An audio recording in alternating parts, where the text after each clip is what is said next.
Gordon was resting in a siding. "Peep, peep, peep, peep! Hello, fat face!" whistled Henry. "What cheek!" spluttered Gordon. "That Henry is too big for his wheels. Fancy speaking to me like that! Me!" he went on, letting off steam. "Me, who has never had an accident!" "Aren't jammed whistles and burst safety valves accidents?" asked Percy innocently. "No, indeed," said Gordon huffily. "High spirits might happen to any engine. But to come off the rails, well, I ask you, is it right? Is it decent?" A few days later, it was Henry's turn to take the express. Gordon watched him getting ready. "Be careful, Henry," he said. "You're not pulling the flying kipper now. Mind you keep on the rails today." Henry snorted away. Gordon yawned and went to sleep. But he didn't sleep long. "Wake up, Gordon," said his driver. "A special train's coming and we're to pull it." Gordon opened his eyes. "Is it coaches or trucks?" "Trucks," said his driver. "Trucks!" said Gordon crossly. "Puh!" They lit Gordon's fire and oiled him ready for the run. The fire was sulky and wouldn't burn, but they couldn't wait, so Edward pushed him to the turntable to get him facing the right way. "I won't go! I won't go!" grumbled Gordon. "Oh, don't be silly, puffed Edward. Gordon tried hard, but he couldn't stop himself being moved. At last, he was on the turntable. Edward was uncoupled and backed away, and Gordon's driver and fireman jumped down to turn him round. The movement had shaken Gordon's fire.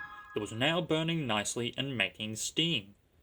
Gordon was cross and didn't care what he did. He waited till the table was halfway round. I'll show them, he hissed, and moved slowly forward. He only meant to go a little way, just far enough to jam the table and stop it turning, as he had done once before. But he couldn't stop himself, and slithering down the embankment, he settled in a ditch. "Oh, he hissed as his wheels churned the mud. "Get me out! Get me out!" "Not a hope," said his driver and fireman. "You're stuck, you silly great engine. Don't you understand that?" So they telephoned the Fat Controller. "So Gordon didn't want to take the special train and ran into a ditch," he answered from his office. "What's that you say? The special's waiting? Tell Elwood to take it, please. And Gordon, I'll leave him where he is. We haven't time to bother with him now." A family of toads croaked crossly at Gordon as he laid in the mud. On the other side of the ditch, some little boys were chattering. "Coo, doesn't he look silly? They'll never get him out." And so they began to sing. "Silly old Gordon fell in a ditch, fell in a ditch, fell in a ditch. Silly old Gordon fell in a ditch, all on a Monday morning." The school bell rang, and still singing, they chased down the road. "Pshaw!" said Gordon, and blew away 3 tadpoles and an inquisitive newt. Gordon lay in the ditch all day. "Oh dear," he thought, "I shall never get out."